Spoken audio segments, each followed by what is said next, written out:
이제 예배가 시작됩니다. 핸드폰이 켜 있으시면 끄시거나 진동으로 바꿔주시기 바랍니다. 오늘은 지면으로 된 주보가 없습니다. 중간에 함께 드리는 기도의 제목이나 아니면 그 주기도문 이런 것들은 핸드폰에 있는 이미지 주보로 참고해 주시면 좋겠습니다. 오늘은 2023년 11월 19일 오순절 후 25째 주일입니다. 우리의 지성과 영성과 감성을 다해 하나님께 감사의 예배를 드리겠습니다.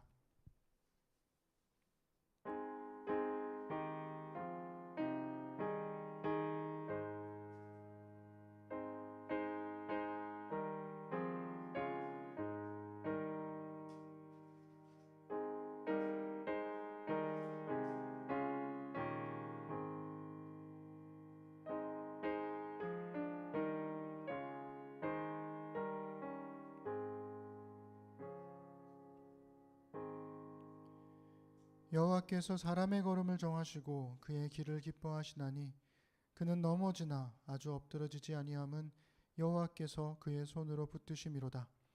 너희는 여호와 우리 하나님을 높이고 그 성산에서 예배할지어다.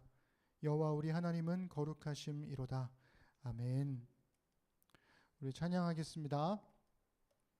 오늘은 찬송가로 드려지는 예배죠. 우리 매월 셋째 주마다 찬송가로 찬양을 하고 있는데요. 찬송가 250장 구주의 십자가 보혈로와 예수 십자가의 흘린 피로서를 이어서 찬양하겠습니다.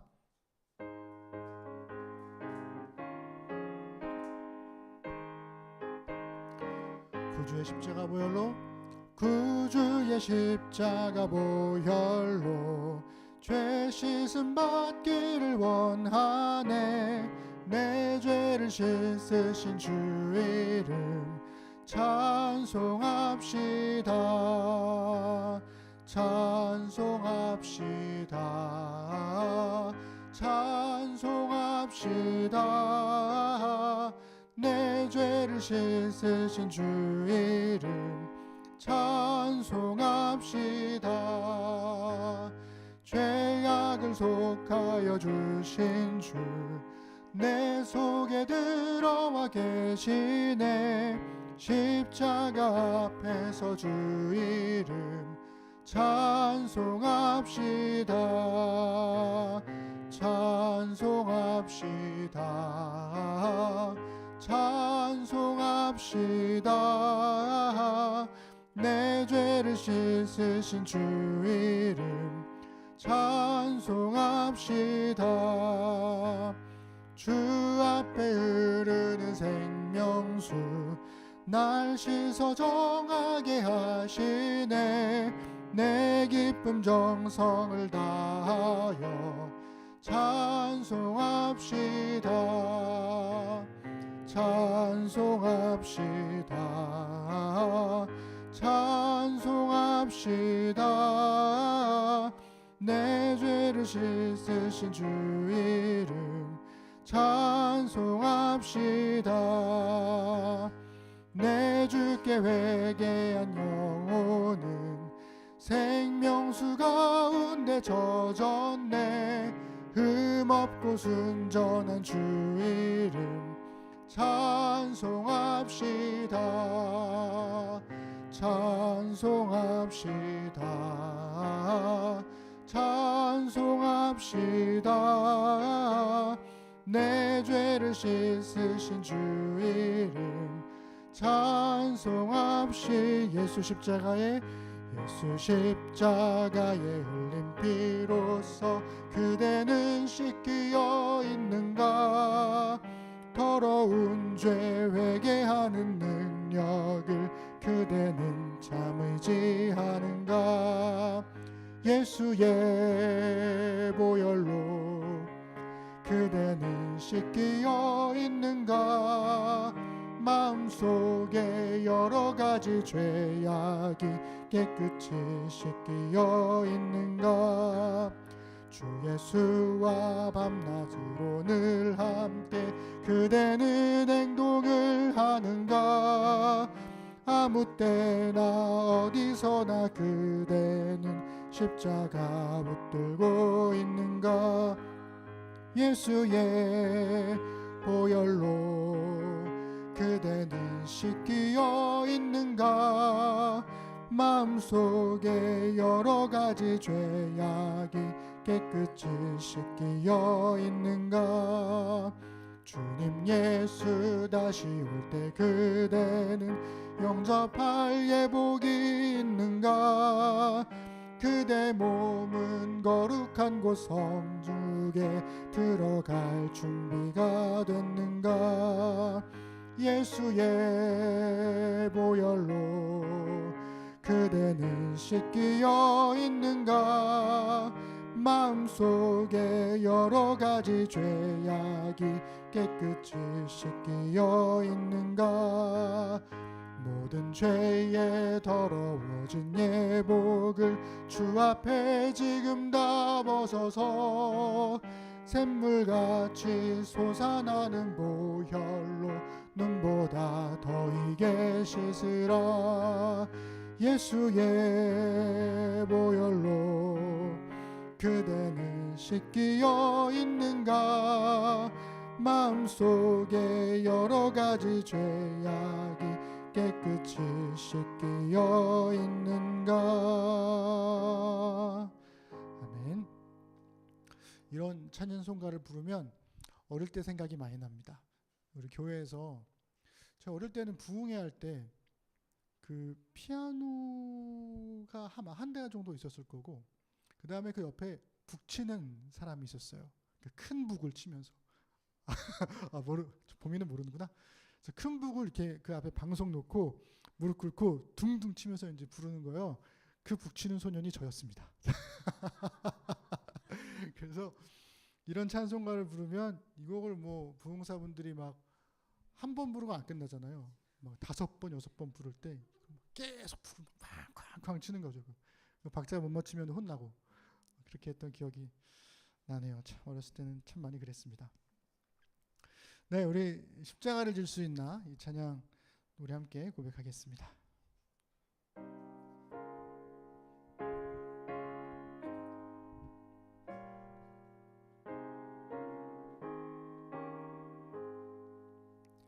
십자가를 질 수 있나 주가 물어보실 때 죽기까지 따르오리. 성도 대답하였다.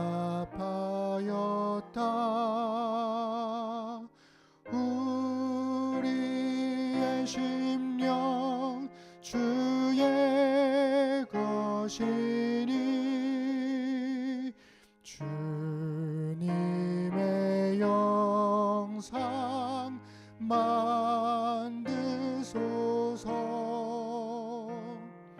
주 인도 따라 살아갈 동안 사랑과 충성 늘 바치오리다.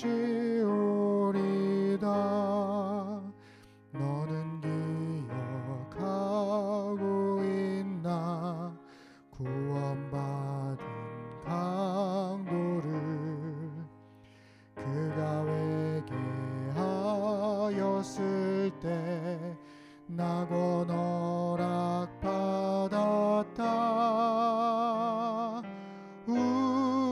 우리의 심령 주의 것이니 주님의 영상 만드소서. 주 인도 따라 살아갈 동안 사랑과 충성 늘 바치오리다. 걱정 근심 모든 그늘 너를 둘러 덮을 때 주께 내 영 맡기겠나. 죄우 승리 믿으며 우리의 심령 주의 것이니 주님의 영상 만드소서. 주 인도 따라 살아갈 동안 사랑과 충성 늘 바치오리다. 이런 일 다 할 수 있나 주가 물어보실 때 용감한 자 바울처럼 선뜻 대답하리라.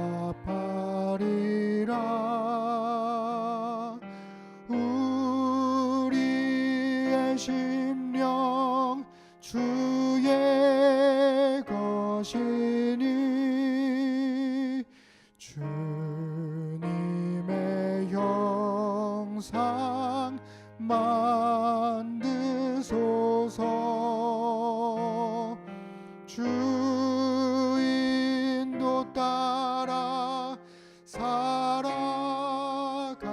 동안 사랑과 충성 늘 바치오리다.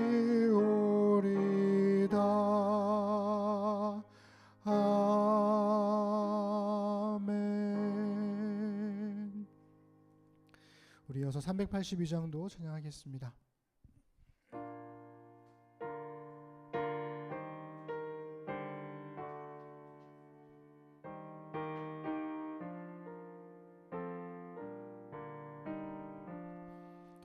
너 근심 걱정 말아라. 주 너를 지키리. 주 날개 밑에 거하라. 주 너를 지키리. 주 너를 지키리. 아무 때나 어디서나 주 너를 지키리. 늘 지켜주시리.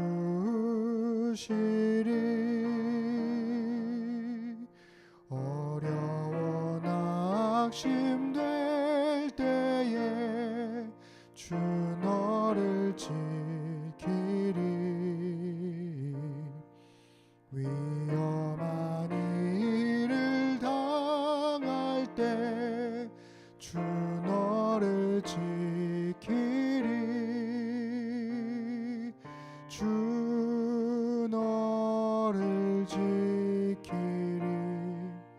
아무 때나 어디서나 주 너를 지키리.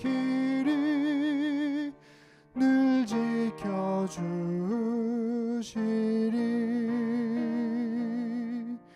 너 쓸 것 미리 아시고 주 너를 지키리.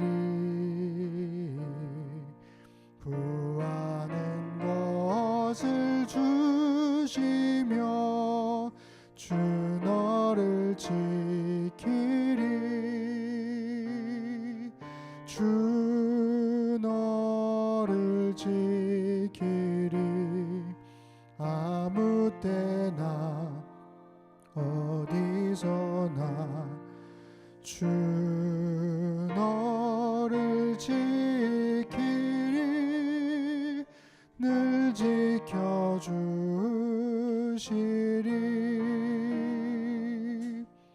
어려운 시험 당해도 주 너를 지키리. 구주의 품에 거하 지키리 주 너를 지키리 아무 때나 어디서나 주 너를 지키리 늘 지켜주시리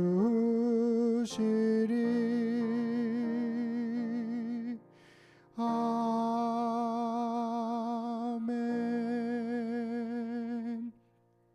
우리 다 함께 자리에서 일어나셔서 찬송가 43장 찬양하시겠습니다.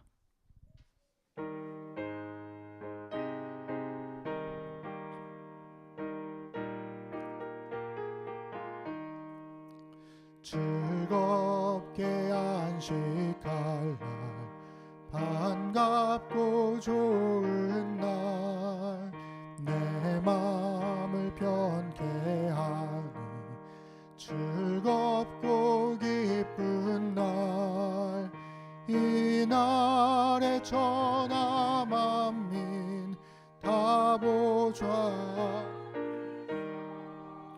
참되신 삼위일체 다 찬송 부르네 이 날에 하늘에서 새 양식 내리네 성회로 모이라고 종소리 울리네 복음의 밝은 빛은 온 세상 비치며 또 영생물이 흘러 시원케 하시네 이 주일 지킴으로 새 은혜 입어서 영원히 쉬는 곳에 다 올라갑시다 성부께 찬미하고 성자와 또 성령 참되신 삼위일체 다 찬송 부르세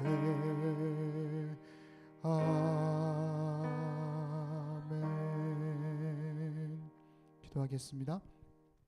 우리의 예배 중에 함께 하시는 주님께 감사와 찬양을 드립니다. 6일간의 삶을 돌아보고 예수님의 십자가와 부활을 기념하며 우리에게 주어진 삶이 주님께서 주신 삶임을 다시 한번 마음에 새깁니다. 여전히 죄인처럼 살고 있으나 우리는 용서받은 죄인이었음을, 시대의 자녀인 듯 살고 있으나 하나님의 자녀였음을 확인하고 고백하는 예배가 되도록 우리를 붙들어 주옵소서. 두 팔을 벌려 우리를 품에 안아주시는 주님, 일에 치이고 사람에 치이고 세상에 치여 너덜너덜해진 몸과 마음을 주님께 기댑니다. 그저 마음의 위로만을 바라는 건 아닙니다. 육체를 따라 살지 않고 성령을 따라 살도록 힘주실 주님을 믿기 때문입니다. 주님 품 안에서 쉼을 얻고 우리도 두 팔을 벌려 누군가를 안아줄 수 있는 사람이 되기를 소망하기 때문입니다. 세월 지나가도록 의지할 것뿐일세 무슨 일을 만나도 예수 의지합니다. 오랜 찬송가의 가사가 더욱 마음에 사무칩니다. 씹는 사람들 각자의 삶에서 마주하는 모든 일들 속에 주의 인도하심이 있기를 기도합니다. 그러나 그에 앞서 모든 일들 속에서 주님을 먼저 찾고 주님께 기도하는 우리가 되기를 또한 소망합니다. 우리가 주님을 바라볼 때 우리를 바라보고 계셨던 주님을 발견하는 우리가 되도록 붙들어 주옵소서. 주님, 우리의 예배를 받아주십시오. 한 주간의 삶을 돌아봅니다. 그리스도인으로서 하지 말아야 할 말과 행동, 그리고 했어야 할 일들을 돌아보게 하시고 부끄러워할 줄 알며 바꿔가게 하시옵소서. 이 시간은 지난 한 주간을 살면서 하나님 앞과 사람 앞에서 잘못한 것을 침묵으로 고백하겠습니다.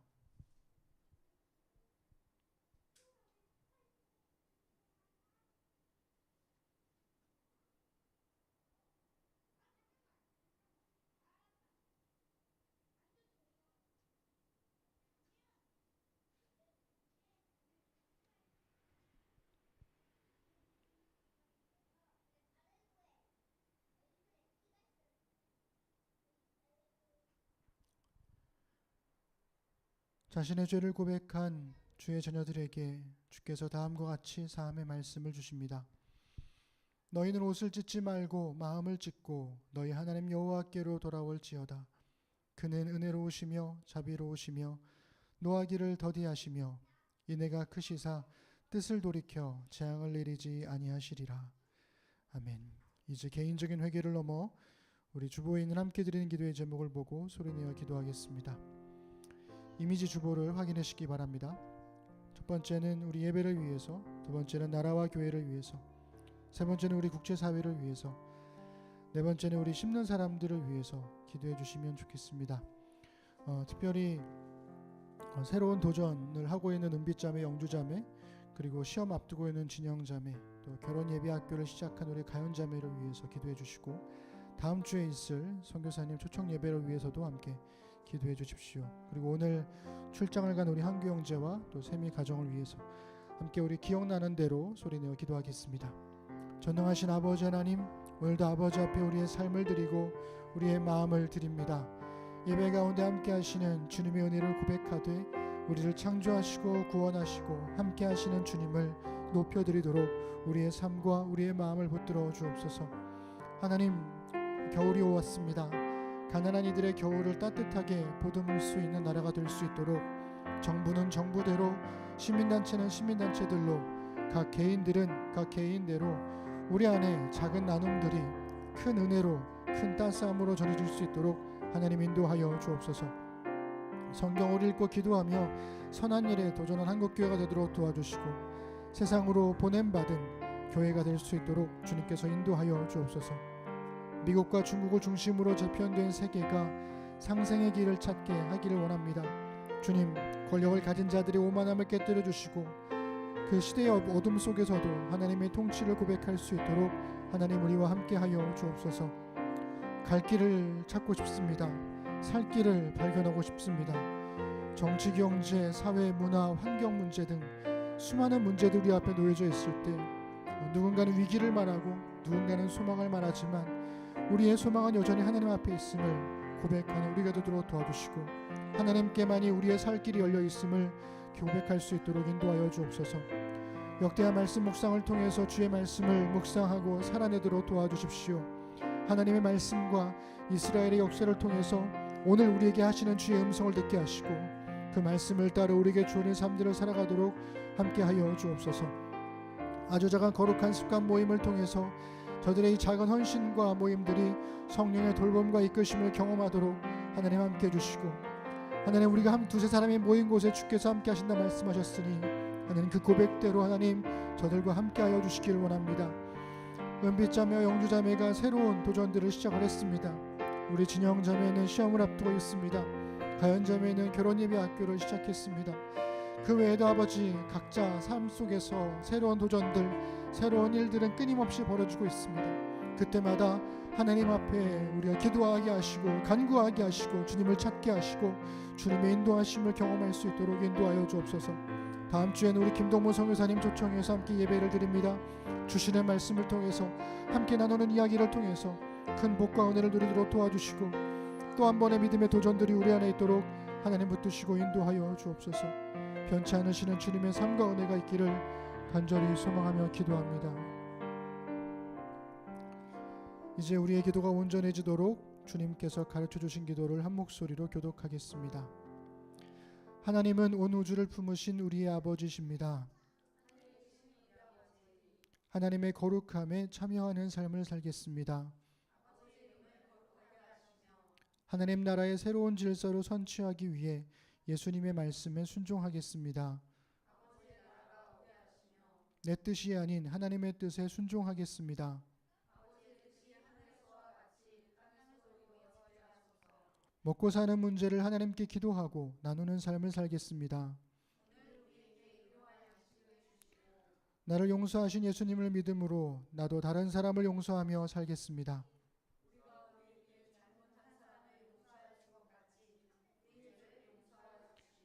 시험의 연속인 인생을 나눔과 용서의 삶을 따라 모든 악을 선으로 바꾸며 살겠습니다.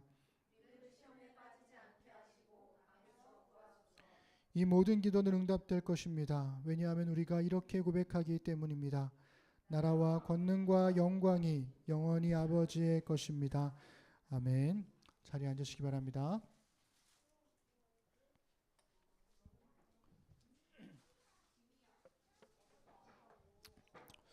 네. 확실히 온풍기를 켜니까 공기가 탁해지네요. 네. 목이 금방.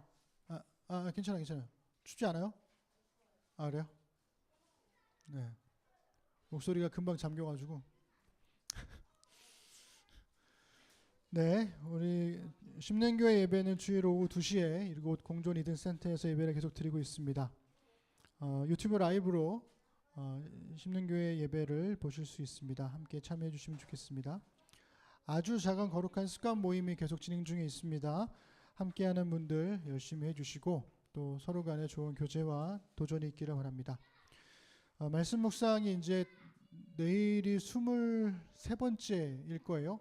23번째까지 왔고 이제 오늘 23장인가 22장인가 했으니까 36장까지 있거든요.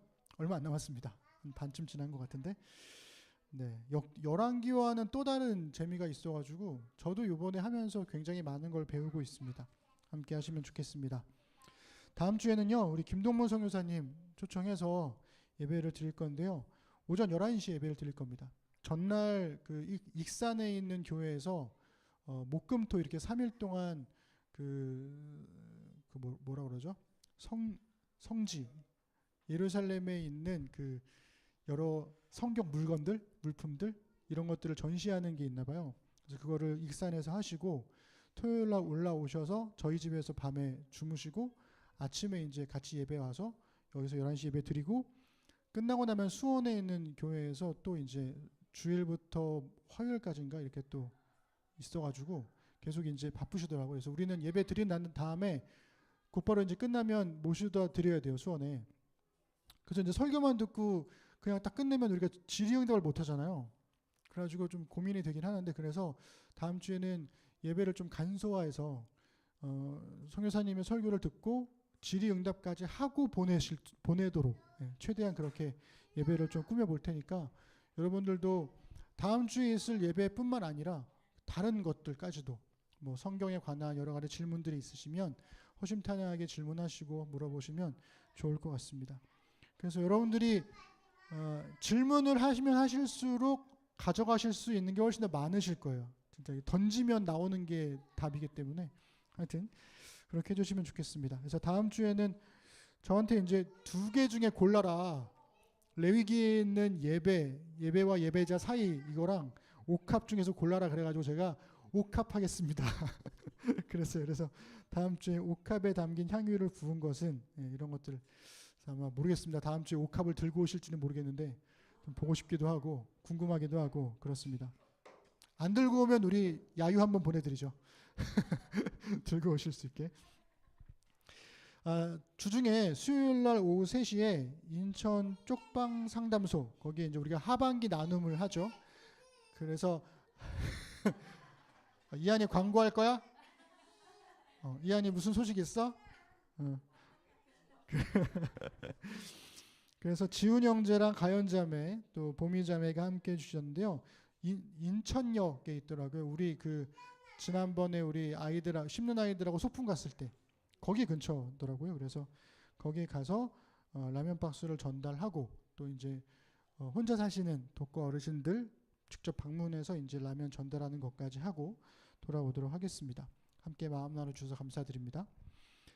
이가연 김민진 커플의 결혼 예배학교가 계속 진행 중에 있습니다. 지난주에 한 번 했고 이번 주에 이제 2번째로 하는데요. 아마 수요일 날 잘하면 민진 형제도 같이 나눔할 때 오지 않을까라는 일말의 기대감을 가지고 그날도 이제 끝나고 난 다음에 이제 결혼 예배 학교를 또 저녁에 하기로 해가지고 그렇게 진행될 것 같습니다. 네, 우리 이번 주 화요일은 우리 산이의 생일인데요. 21일 날 우리 마지의 생일입니다. 산아, 이산아 생일 축하해. 생일 축하해. 네, 화요일 날 노래 불러줄까? 하나 둘 셋 넷. 생일 축하합니다. 생일 축하합니다. 산이 어디 갔어? 사랑하는 산이의 생일 축하합니다. 박수. 네. 이번 주 화요일 날 산이 오빠 생일이래. 생일 축하해줘. 네, 오늘부터 주보는 이미지 주보로 설교하는 PPT로 이렇게 하게 됐죠. 우리 지난주에 간담회하면서 한번 해보고 그 다음에 또 이제 뭐 필요하겠다 싶으면 또 하기도 하고 또 처음 오시는 분들이 있을지는 모르겠는데 그분들한테는 또 이제 주보가 필요하실 수도 있다는 생각이 또 뒤늦게 들더라고요. 그래서 일단 이렇게 한번 해보고 크게 불편함이 없으면 이대로 진행하는 걸로 하겠습니다. 그리고 오늘 한규 형제 출장 잘 보냈어요? 네. 공항에서 막 울고 부둥켜 안고 막 울고 그런 거 아니죠? 아 그래요? 한규 형제 사진 보니까 되게 해맑던데. 여름. 같이 보내 같이 그렇습니다. 네.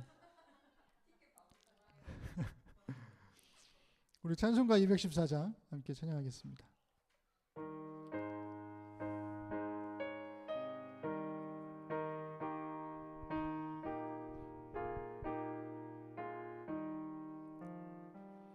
나 주의 도움 받고자 주 예수님께 빕니다.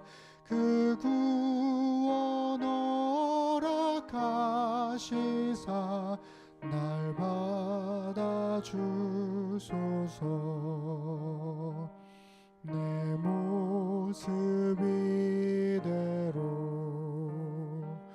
주 받아주소서. 날 위해 돌아가신 주 날 받아주소서. 큰 죄에 빠져 영죽을 날 위해 피 흘렸으니 주 형상대로 빚으사 날 받아주소서. 내 모습 이대로 주 받아주소서. 날 위해 돌아가신 주 날 받아주소서. 내 힘과 결심 약하여 늘 깨어지기 쉬우니 주 이름으로 구원해 날 받아주소서. 내 모습 이대로 주 받아주소서. 날 위해 돌아가신 주 날 받아주소서. 내 주님 서신 발 앞에 나 꿇어 엎드렸으니 그 크신 역사 이루게 날 받아주소서. 내 모습 이대로 주 받아주소서. 날 위해 돌아가신 주 날 받아주소서.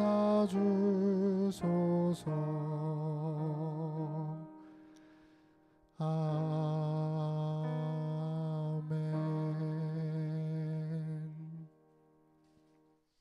아멘을 까먹었어요. 화음 너무 좋네요. 오늘 하나님께서 주시는 말씀은 누가복음 19장입니다. 1절부터 10절 말씀을 함께 읽겠습니다. 우리 한 절씩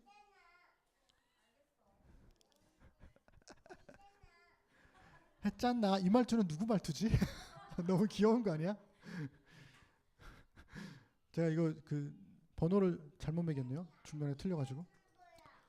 한 절씩 교독할게요. 예수께서 여리고로 지나가시더라. 그가 예수께서 어떠한 사람인가 하여 보고자 하되 키가 작고 사람이 많아 할 수 없어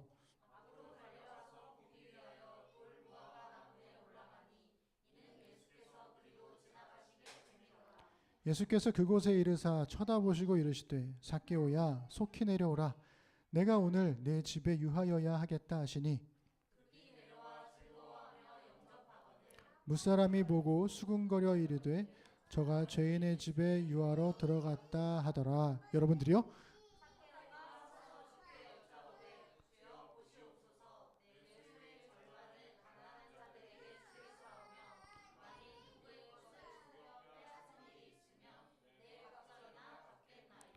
예수께서 이르시되 오늘 구원이 이 집에 이르렀으니 이 사람도 아브라함의 자손이미로다. 인자가 온 것은 잃어버린 자를 찾아 구원하려 함이라. 아멘. 네, 우리 앞뒤 양옆으로 서로 인사 나누시죠. 안녕하세요. 네, 반갑습니다. 우리 은경자매는 제주도 갔다가 돌아왔고요. 네, 그래서 은경자매가 뒤에 귤을 한 박스를 또 들고 왔습니다. 제주도 귤을. 이따 끝나고 함께 드시면 좋을 것 같고. 네. 네, 오늘은 바늘귀로 들어간 낙타라는 제목으로 하나님 말씀을 함께 나누도록 하겠습니다. 여러분 이정한 하면 떠오르는 단어 빨리빨리 얘기해 보세요. 날라리 도사. 또 제 아이디니까요. 빠마, 예민, 바리스타, 이산, 에? 가지? 가지. 가지. 볼펜. 정말 최악이네요. 뭐라고요? 엔잡러? 엔잡러까지는 찬양. 네. 좋은 거 하나 나왔습니다. 감사합니다. 위로가 되네요. 여러분 삭개오 하면 떠오르는 단어는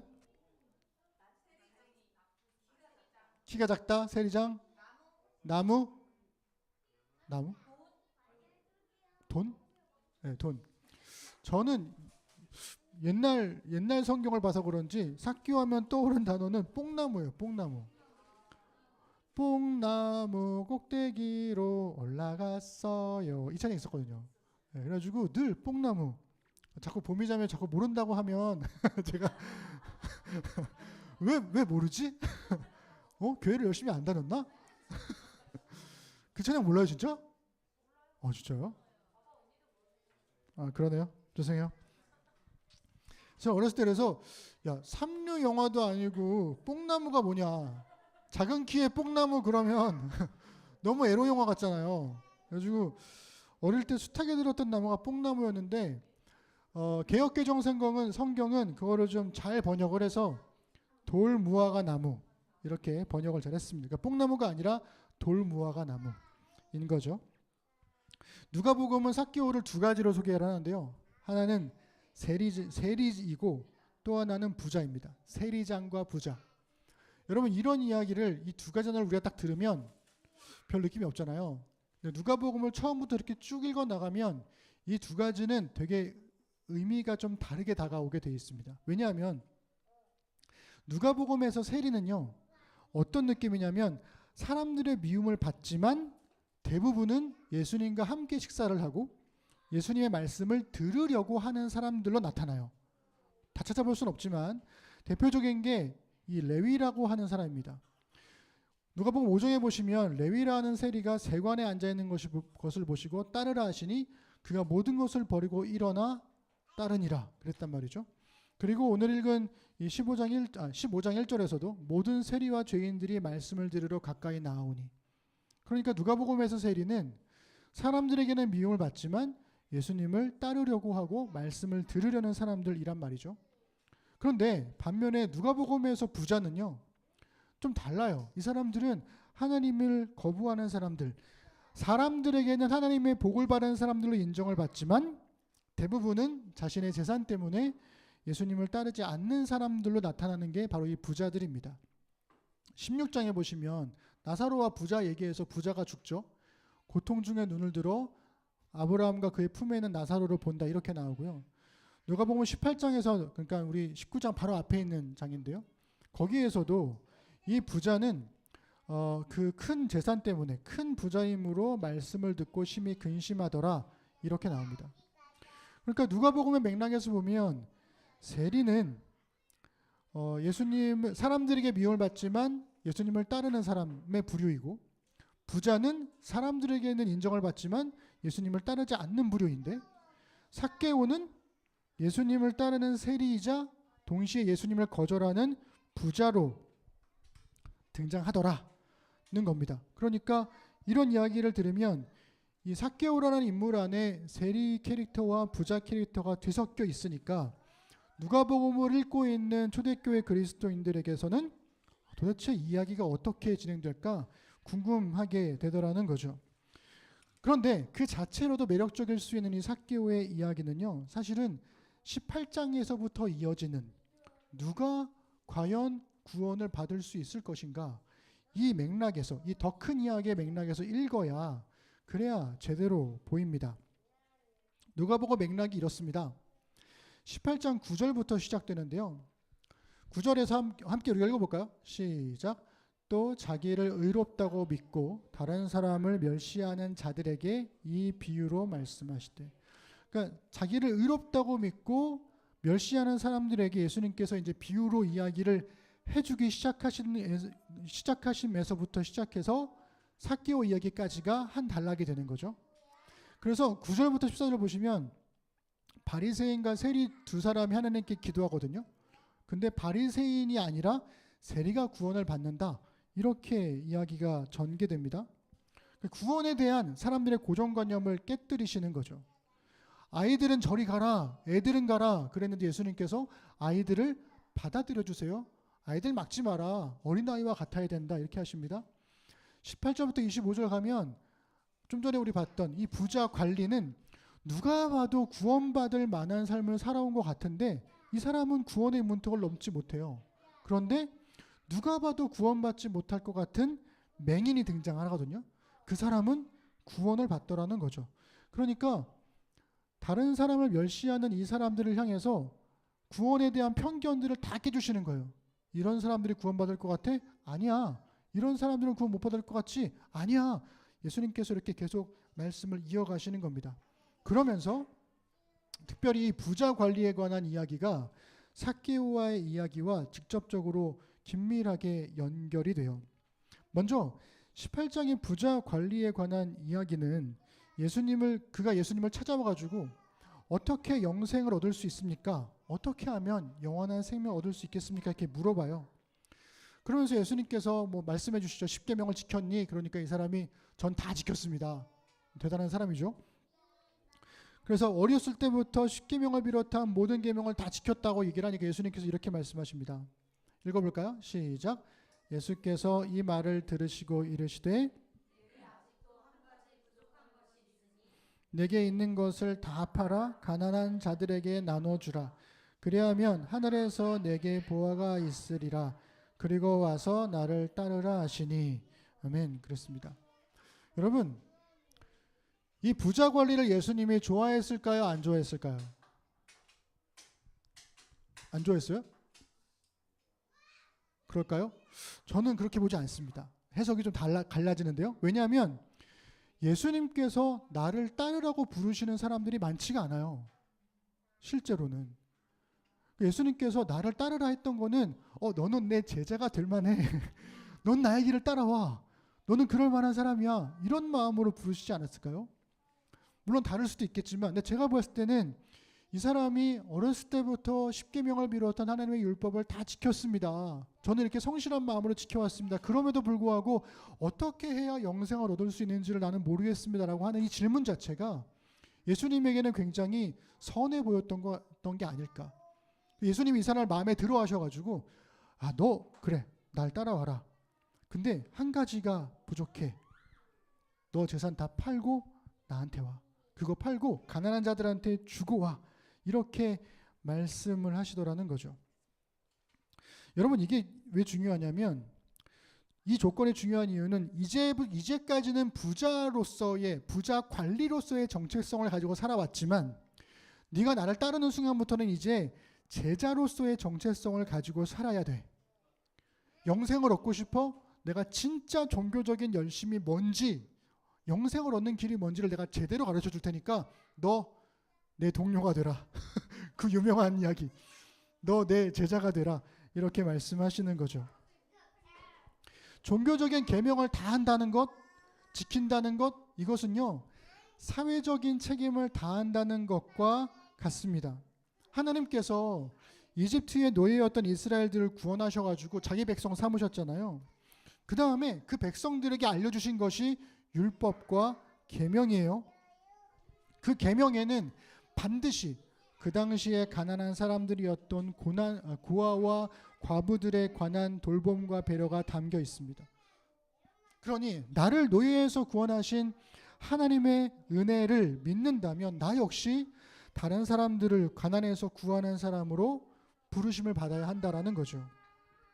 그래서 예수님은 이 부자 관리가 종교적인 계명을 지켰을지는 모르겠지만 그 종교적 계명에 품고 있는 사회적 책임은 다하지 못했으니까 그러니까 너 이제 나를 따라오라고 말씀하신 게 아닐까라는 생각이 드는 거죠.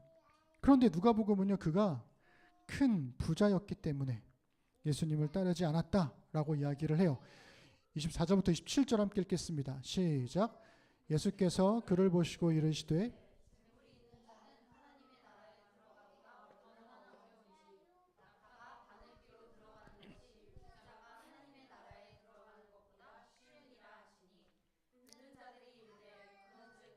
구원을 얻을 수 있나이까. 이르시되 무릇 사람이 할 수 없는 것을 하나님은 하실 수 있느니라. 아멘. 여기서 그 유명한 말씀이 나오죠. 낙타가 바늘귀로 들어가는 것. 그래서 이 부자의 문제를 얘기를 할 때 낙타가 바늘귀로 들어가는 것, 이 내용이 뭘까? 이게 설들이 되게 많아요. 설들. 하나는 낙타가 아니라 밧줄이다. 밧줄이 바늘귀로 들어가는 거다. 이거를 이제 그 단어 하나 차이로 그 기록을 잘못해가지고 필사를 잘못해서 낙타가 바늘귀로 밧줄이 낙타로 바뀐 거다. 이렇게 이야기를 하는 사람도 있고, 또 다른 하나는 바늘귀라고 하는 니들 게이트라는 게 있어요. 바늘문이라고 하는, 그걸 보여드릴게요. 성에 가보면 성문이 있잖아요. 근데 성문을 항상 열어둘 수가 없잖아요. 근데 성문을 닫아놓으면 이제 그 상인들이나 거주민들이 왔다 갔다 할 때는 지나갈 문이 필요하잖아요. 그래서 이렇게 조그만 문을 만들어놨다는 거예요. 이거를 니들 게이트라고 하는데요. 바늘문.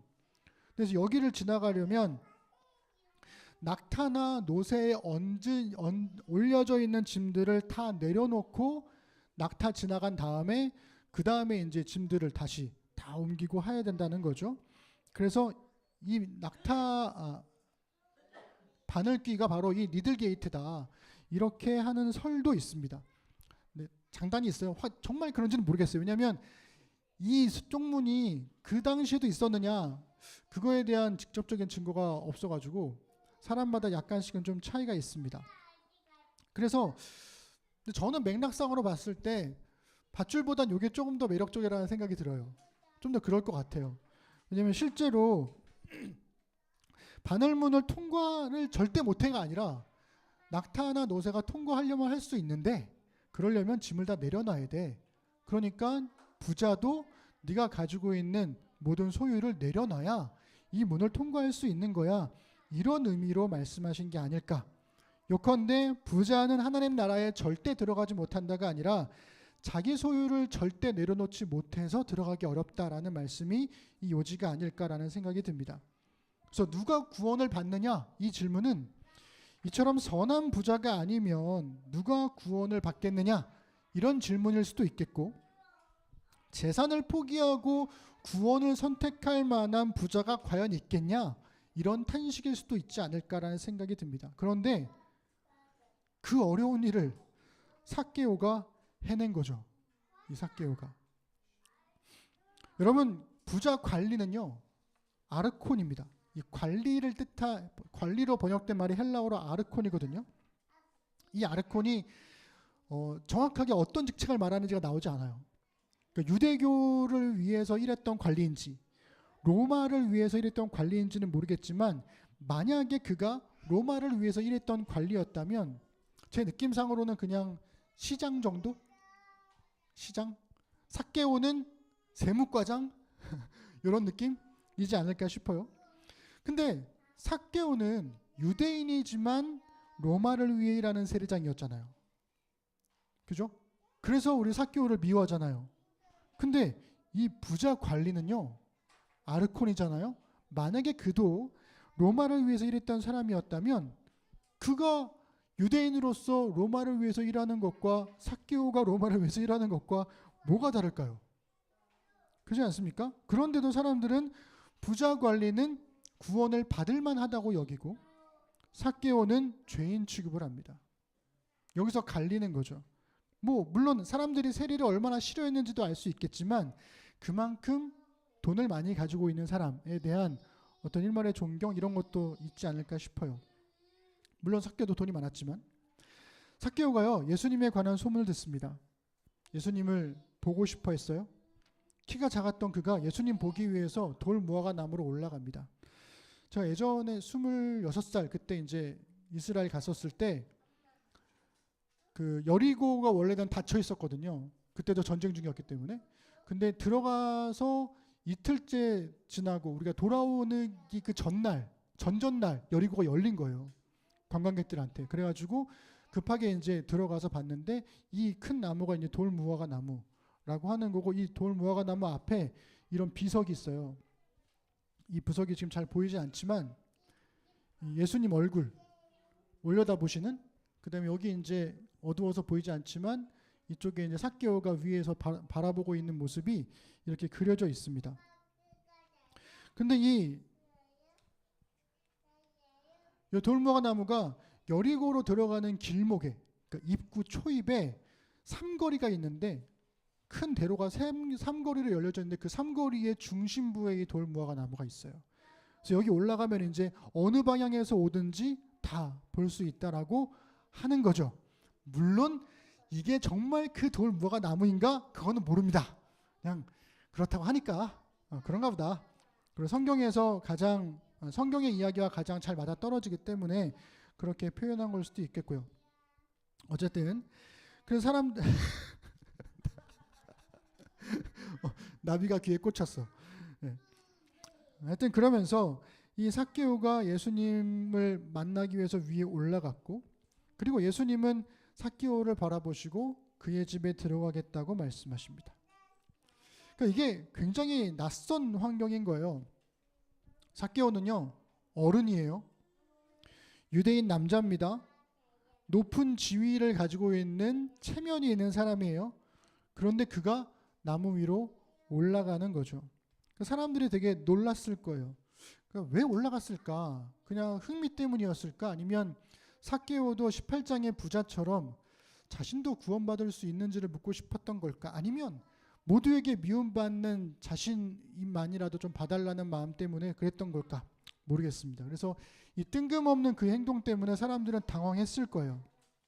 예수님이 삭개오를 보시고요, 당장 내려오라고 말씀하시고 너네 집에 갈게, 이렇게 말씀하십니다. 그 말씀에 삭개오가 막 즐거워하고요, 예수님을 영접을 하고 예수님을 따라다니는 사람들은 그것 때문에 수군거리기 시작했어요. 야, 말이 돼? 예수님이 삭개오네 집에 간다고? 저 나쁜 세리장네 집에 간다고? 죄인의 집에 들어간다고? 근데 어느 누구도 예상하지 못한 일이 벌어진 거예요. 근데 이 아무도 예상하지 못한 일이 이번에는 삭개오 편에서 일어난 겁니다. 삭개오가 갑자기 예수님 앞에 고백을 하더라는 거예요. 함께 읽겠습니다. 시작. 삭개오가 서서 주께 여짜오되 주여 보시옵소서. 내 소유의 절반을 가난한 자들에게 주겠사오며 만일 누구의 것을 속여 빼앗은 일이 있으면 내 갑절이나 갚겠나이다. 아멘. 저는 이 갑작스러운 변화가 너무 당황스러워요. 삭개오가 예수님의 설교를 들었나? 예수님의 가르침을 들었나? 뭐 때문에 이런 결정을 한 거지? 너무 궁금한데 알 수가 없으니까요. 근데 분명한 건 예수님을 영접하고 나서 삭개오의 인생에 아주 중대한 변화가 생겨났다는 것입니다. 삭개오도 율법과 계명을 지켰을까요? 잘 모르겠어요. 개인적으로는 지켰을 수 있습니다. 그런데 그가 이렇게 얘기를 하는 거예요. 나의 재산 중에 절반을 가난한 사람들에게 나눠주겠다고요. 예수님이 야, 너 그거 팔아가지고 나 따라와가 아니라 스스로가 그렇게 고백했습니다. 심지어는 속여서 내가 빼앗은 재산이 있으면 4배로 갚겠습니다. 여러분 안 속였겠어요? 안 속였겠습니까? 위에다가도 세금 바쳐야 되는데 세리들이 엄청 어마어마하게 세금을 떼오면 그 세리들이 또 세리장에게 세금을 올릴 거 아니에요. 그럼 세리장도 또 갖다 올릴 거 아니에요. 그 안에서 안 떼먹었을 수가 없죠. 그런데 그것까지도 4배로 갚겠다고 선언을 해요. 삭개오가 올라가서 놀랐고요. 삭개오가 고백해서 놀랐고요. 예수님이 그의 집에 들어가겠다고 해서 놀랐고 삭개오가 고백해서 놀랐는데 이번에는 또 예수님께서 사람들을 놀래키십니다. 이렇게 말씀하세요. 읽겠습니다. 시작. 예수께서 이르시되 오늘 구원이 이 집에 이르렀으니 이 사람도 아브라함의 자손이미로다. 인자가 온 것은 잃어버린 자를 찾아 구원하려 함이니라. 아멘. 갑자기 구원이 막 이게 말이 되나? 사람들이 계속 놀라는 거예요. 올라가서 놀라고 집에 가시겠다고 해서 놀라고 소유를 나누겠다고 해서 놀라고 구원을 받았다고 해서 놀라고. 어떻게 된 걸까요? 18장의 관리도 부자였고요. 19장의 삭개오도 부자였습니다. 둘 다 어쩌면 로마를 위해서 일하는 사람들이었죠. 그런데 관리는 구원받지 못했고 삭개오는 구원을 받았습니다. 중요한 건 예수님은 관리도 어여삐 여기셨고 삭개오도 귀하게 여기셨습니다. 차이가 있다면 이 둘의 차이는 딱 하나예요. 18장의 관리는 가난한 이들에게 재산을 나누지 못한 거고요. 삭개오는 가난한 이들에게 재산을 나눈 것뿐입니다. 결론만 보면 삭개오는 모든 짐을 내리고 바늘문에 들어간 낙타인 거예요. 누군가는 이렇게 말할 수도 있겠어요. 목사님, 부자 걸리는 재산을 다 팔라고 그랬는데 삭개오한테는 같은 요구를 하지 않으셨잖아요. 공평하지 않잖아요. 이렇게 말할 수도 있겠습니다. 그렇지만 삭개오 입장에서 보면 전 재산을 다 건 거나 마찬가지예요. 왜냐하면 반은 남겼잖아요. 그걸로 뭘 해야 되냐면 속여서 탈취한 사람들 꼭 갚아야 되거든요. 그러니까 그도 사실은 전 재산을 건 거나 다름이 없다라는 거죠. 삭개오는요. 18장 24절에 부자가 하나님 나라에 들어가기가 참 어렵다는 그 말과 18장 26절에서 누가 구원을 받을 수 있겠냐라고 하는 말에 살아있는 대답이 되는 겁니다. 이 삭개오의 결심을 자세히 보시면 누가복음 초반에 나왔던 3장 8절에 나왔던 세례 요한의 외침이 떠올라요. 그가 이렇게 말했었거든요. 함께 읽어보겠습니다. 시작. 그러므로 회개에 합당한 열매를 맺고 속으로 아브라함이 우리 조상이라 하지 내가 너희에게 이르노니 하나님이 능히 이 돌들로도 아브라함의 자손이 되게 하시리라. 아멘. 회개에 합당한 열매가 나왔죠. 그리고 그도 아브라함의 자손이라고 이야기를 하고 있습니다. 그러니까 예수님께서는 지금 이 삭개오를 통해서 바늘문을 통과한 낙타를 이해하고 계시는 거죠. 흥미로운 건 이 본문에서요. 보다라는 단어의 사용이에요. 삭개오도 예수님을 봤고요. 예수님도 삭개오를 봤잖아요. 이 두 단어가 차이가 좀 있어요. 아이고. 네. 삭개오가 본 거는요. 호라오란 단어가 쓰였어요. 예수께서 어떠한 사람인가요? 보고자 하되 호라오란 단어가 쓰였는데 예수님은 아나블레포를 쓰십니다. 쳐다보시고 이렇게 얘기하세요. 호라오는 눈에 보여서 보이는 거예요. 근데 아나블레포는요. 아나가 감춰져 있는 거거든요. 그거를 드러내서 보는 거예요. 감춰진 것을 드러내서 보는 겁니다. 삭개오가 아브라함의 자손이고 구원받을 자격을 갖춘, 구원받을 만한 사람이라는 생각을 한 사람은 아무도 없었습니다. 근데 예수님은 삭개오에 감춰져 있는 아브라함의 자손, 그에게도 구원이 필요하다라고 하는 것을 드러내서 보시는 거죠. 삭개오에게는요, 사람들의 지독한 증오가 훨씬 익숙했었어요. 그런데 예수님은 그런 삭개오이기 때문에 더욱더 구원이 필요하다고 생각하신 게 아닐까요? 그래서 브래넌 매닝이 이런 말을 했습니다. 삭개오를 치유한 것은 동네 사람들의 증오가 아니라 그리스도의 애정이었다. 지독한 증오가 구원한 게 아니라 그리스도의 애정이었다. 삭개오는 자신에게 지극한 관심과 애정으로 다가오신 그 예수님 때문에 가난한 사람들을 향한 관심과 애정이 되살아난 게 아닐까라는 생각이 들어요. 예수님은 삭개오 안에 감춰진 아브라함의 자손을 보셨습니다. 아나블레포죠. 하나님의 사랑이 우리를 변화시키고 우리의 변화는 이웃을 향한 나눔으로 드러나더라는 게 이 삭개오 이야기의 내용인 거죠. 그런데 보통 이렇게 설교를 끝내면 깔끔하게 끝날 텐데 한 단계 더 나가보고 싶습니다. 우리는요, 바늘문을 통과한 낙타를 생각하면 낙타만 생각해요. 낙타. 이거 제가 신해산 올라갈 때 탔던 제 낙타입니다. 제가 얼마였지 그때? 4유로인가? 4유로인가 주고 탔던 낙타예요. 그래서 이제 그 신해산 중턱에서부터 한 2시간을 이걸 타고 막 올라가거든요. 올라간 다음에 내려서 그때부터 빠이빠이 하고 나머지 2시간은 걸어서 올라가야 돼요. 아니면은 처음부터 걸어서 올라가든가. 그래서 이제 중간에 내리는 곳이 여기인데 지금 다 어둡잖아요. 여기 바로 요 뒤에 낙타 그 너머가 낭떠러지예요. 돌산입니다. 아무것도 없어요. 낭떠러지. 그래서 처음 탔던 낙타여가지고 제가 내려가지고 사진 하나 찍었는데 이 낙타를 생각해 보면 주인 없는 낙타가 있을까요? 여러분 고대 이스라엘에서 지금도 유목민에게 가면 그렇지만 주인 없는 낙타는 없습니다. 낙타는요 되게 중요한 동물이에요. 그 지역 사는 사람들에게.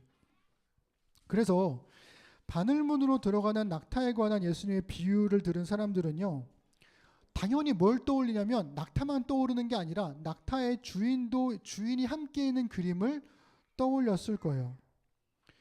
예루살렘으로 들어가는 주인은 낙타의 등에 올라가 있는 짐들을 모두 다 내려야 됩니다. 그래야 낙타를 바늘문으로 통과시킬 수 있기 때문에. 낙타가 바늘문을 통과한 다음은요. 그 다음에 어떻게 해야 돼요? 다시 짐들을 실어야죠. 그리고 함께 가는 겁니다. 여기서 중요한 건 낙타의 등에 올린 것들, 낙타의 소유가 아니라 주인의 소유이죠. 주인이 낙타에게 맡긴 소유입니다. 짐 내리기를 거부하는 낙타가 있다.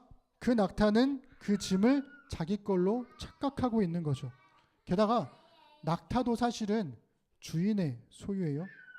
낙타는 주인이 책임지는 겁니다. 질문해 보죠.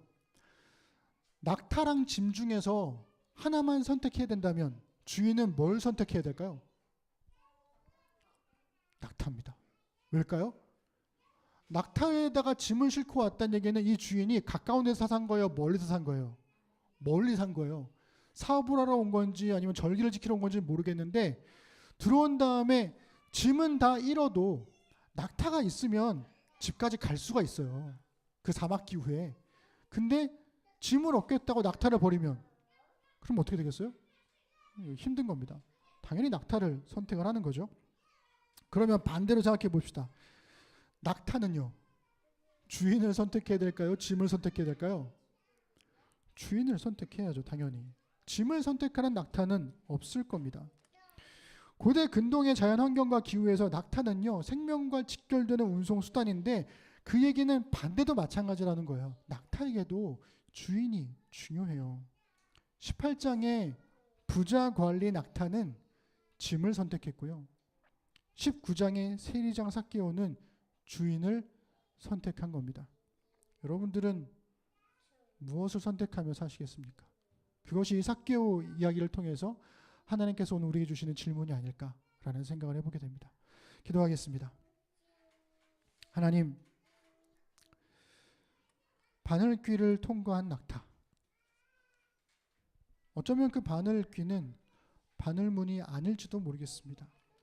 그러나 우리가 성경을 이해하기 위해서 최대한 많은 생각들을 해보면서 이런 질문을 던져봅니다. 만약에 그 바늘문을 통과하는 것이 우리라면 우리는 그 문을 통과하기 위해서 우리의 짐들을 내려놓을 수 있을까요? 오해하지 않기를 원합니다.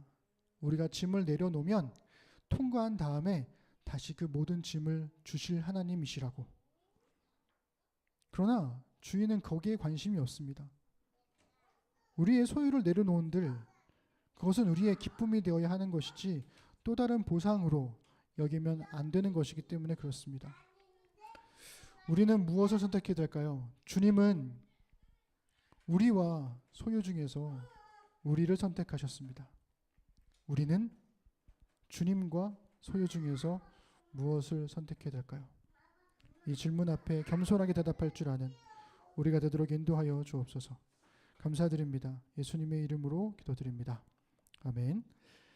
일상으로의 기도하겠습니다. 설교를 듣고 각자에게 주장의 말씀을 자신의 말로 바꾸어서 일상으로의 기도로 드려보십시다.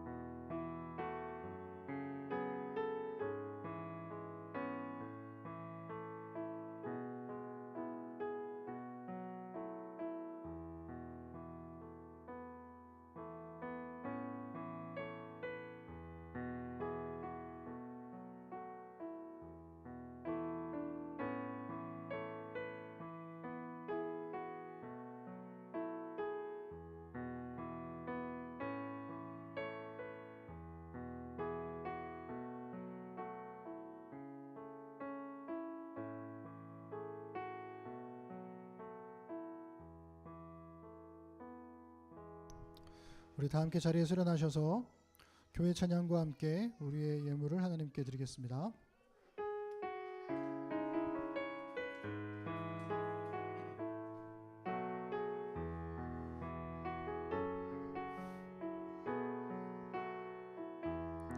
마이크를 넘겨야 될 것만 같은 사람이 넘치기보다 사랑이 넘치는 교회 섬김을 원하기보다 섬김의 기쁨는 교회 세상이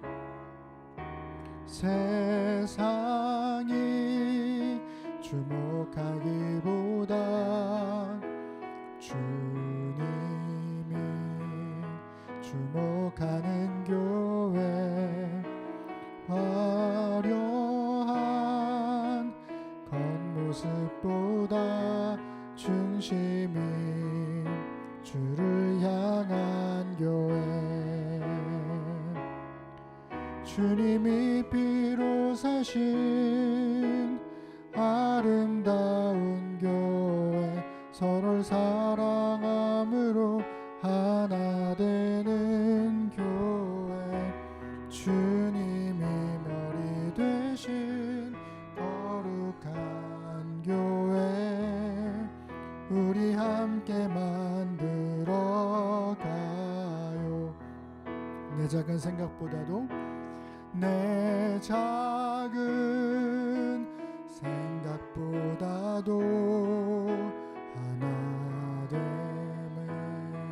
소중함 많은 교회 세상에 알려지기보다 서로가 서로를 깊이 아는 교회 주님이 피로 사신 아름다운 교회 서로 서로를 사랑함으로 하나 되는 교회, 주님이 머리 되신 거룩한 교회, 우리 함께 만들어 가요. 이제 각자가 삶 속에서 믿음의 사람으로 살기를 다짐하며 우리의 믿는 바를 함께 고백하겠습니다. 나는 전능하신 아버지 하나님 천지의 창조주를 믿습니다. 나는 그의 유일하신 아들 우리 주 예수 그리스도를 믿습니다.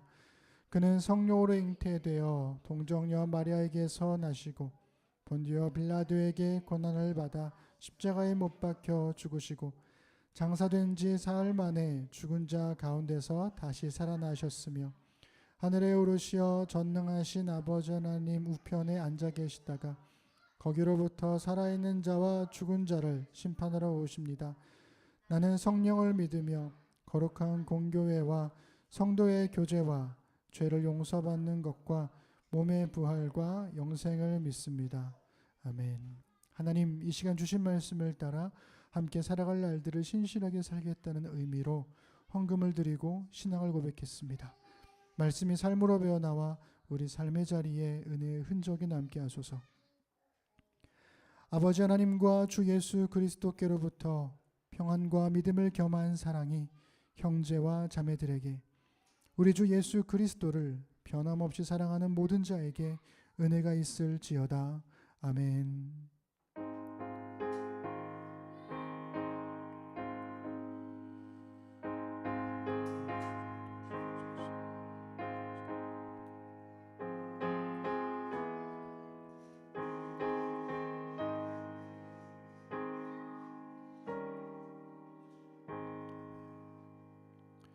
우리 예배를 받으신 하나님께 우리 감사 박수 드리겠습니다. 감사합니다.